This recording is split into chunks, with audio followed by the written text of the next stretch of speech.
সফলতার বিষয়। প্রিয় ভাই আমার, সেই হিসাবে যদি আমরা দেখি বিগত 55 বছর এদেশকে ক্ষুধা, দারিদ্র এবং দুর্নীতি মুক্ত করার ক্ষেত্রে আমরা সফলতা অর্জন করতে পারিনি।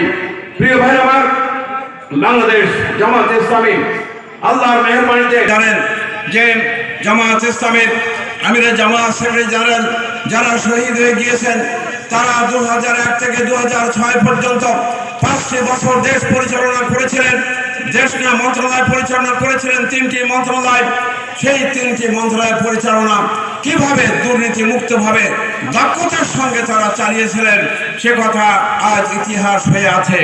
প্রিয় ভাইরা আমার, যখন আমাদের দেশের স্বাধীনতার পর থেকে সুগার মিলগুলো একের পর এক যখন লোকসান যাচ্ছিল, সে সময় মাওলানা নিজামীর হাতে যখন শিল্প মন্ত্রণালয় এসেছিল, তিনি তার দক্ষতার বলে মাত্র 2 বছরের মধ্যে সুগার মিলগুলোকে তিনি লাভজনক প্রতিষ্ঠানে পরিণত করেছিলেন।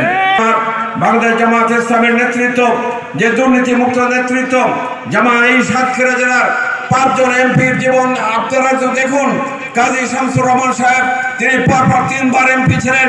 অ্যাডভোকেট আনসার সাহেব এই সাতক্ষীরা 1 আসনে তিনি নির্বাচিত এমপি ছিলেন। মাওলানা রিয়াসাত আলী 8 আসনে 2 বারের এমপি ছিলেন। মাওলানা আব্দুল খালেক মন্ডল তিনি এমপি ছিলেন, উপজেলা চেয়ারম্যান ছিলেন, ইউনিয়ন চেয়ারম্যান ছিলেন।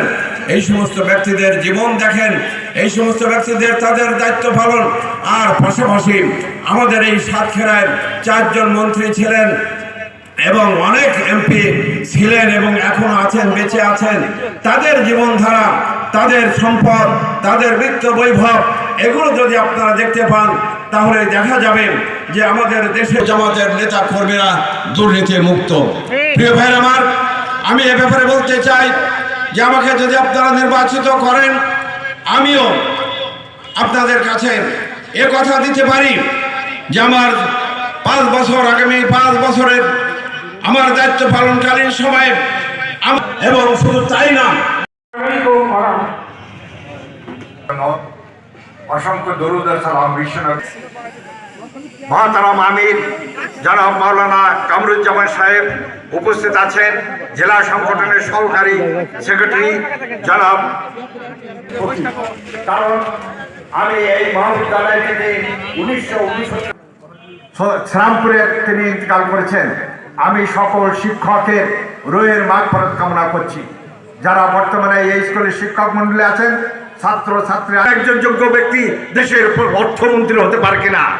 আমার সংগঠনের কাছে আমি তো একটা কি হবে ভাইরা আমার, আজকের আপনাদের সামনে বলা হচ্ছে যদি ভোট দিতে যাও মাজা ভেঙে দেওয়া হবে। ভাইরা আমার, মাজা কি আপনারা বাড়ি রেখে আসবে?